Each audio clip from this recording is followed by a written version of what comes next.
Hello and welcome to this week's news. I'm David Taylor, and in this week's episode, another Chinese brand has entered the game. Farewell to the Audi A1 Q2, and we've got pricing on the brand new Mini JCW. Green flag. Think of a car, any car. Yes, Cars.co.za. Let's find what moves you.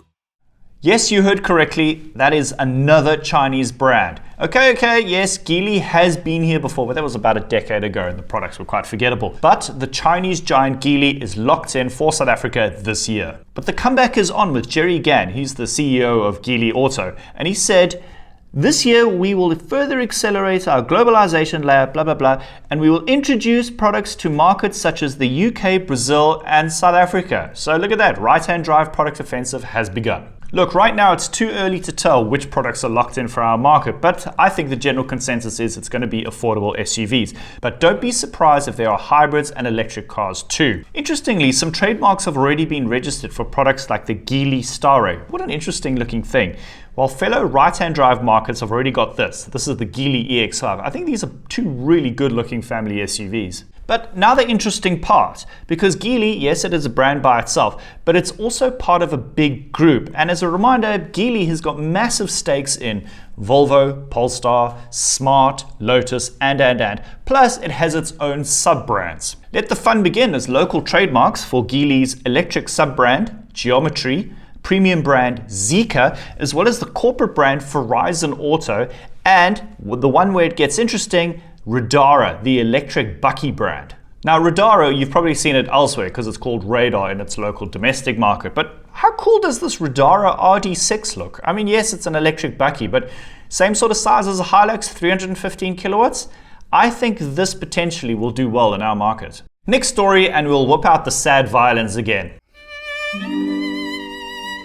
Yes, I always choose violence. See what I did there? But this time it's the Audi compacts, both the A1 and the Q2, which are about to be axed.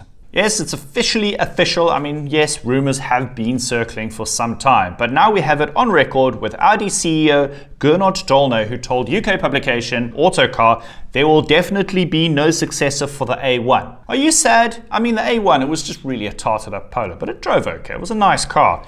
But why is this happening? And simply, more affordable cars just don't have the same profit margins as the higher end stuff. And this explains why so many brands are bouncing upwards into premium and luxury territory. There's just simply more money to be made. But given the Volkswagen Group's massive electric investment, it should come as no surprise that Audi's already working quietly on a small, compact electric crossover.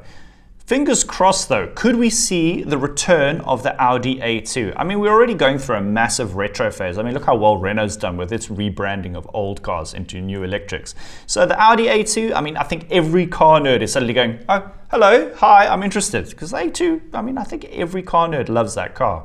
Finally, in our last story for the week, the hottest Mini has quietly snuck into South Africa. Yes, this is the flagship John Cooper Works, and it's going on sale for 735 grand. I mean, yes, that sounds like a lot of money, but when you consider the power outputs, there's a 2-litre turbo, 170 kilowatts, 380 newton meters, 7-speed dual clutch box. And you're thinking, oh, that's really expensive. But if you throw in everybody's favorite hatchback, the Golf GTI, similar performance, yes, granted extra doors, that is more than 100,000 rand more expensive. And I think this Mini makes quite the compelling argument if you want a little fun, zippy hatchback.